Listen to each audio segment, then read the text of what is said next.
Инфраструктурно општина Македонска Каменица се подготвува за 28 август, денот на општината и денот на рударите.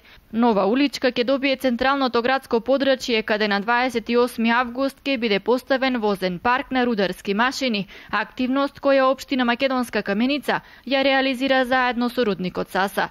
Покрај ова, за денот на општината ќе бидат асфалтирани и уште неколку улички и пристапни патишта во Македонска Каменица. Во моментот работиме на асфалтирање на улицата која што ќе го поврзува улицата Киевска со централното градско подрачје.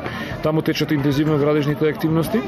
Заедно со рудникот Саса ќе поставиме еден парк на рударски машини кој што ќе биде пуштен за 28 август.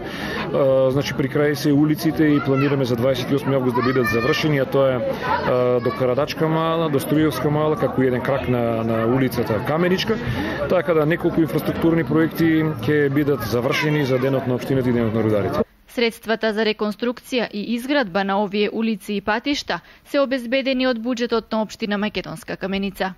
Пристапните патишта се некаде вредно со околу 10 милиони денари, изведувач е фирмата Стоименов, а средствата се обезбедени од буџетот на општина Македонска Каменица, додека улицата во централното градско подрачје која што поврзува со улицата Кејска, како и подпорензите и поврзување на улицата Илинденска со улицата Гоце Делчев, која што е така да кажеме тендерирана во овој проект, е вредно со околу 10 милиони денари, изведуваше фирмата Хит градба, исто така средствата се обезбедени од буџетот на општина Македонска Каменица. Освен инфраструктурно, општината го уредува градот и хортикултурно, а се подготвуваат и голем број на културни и музички настани, кои ќе бидат предвесник за големиот настан, каде главна звезда ќе биде Лепа Брена.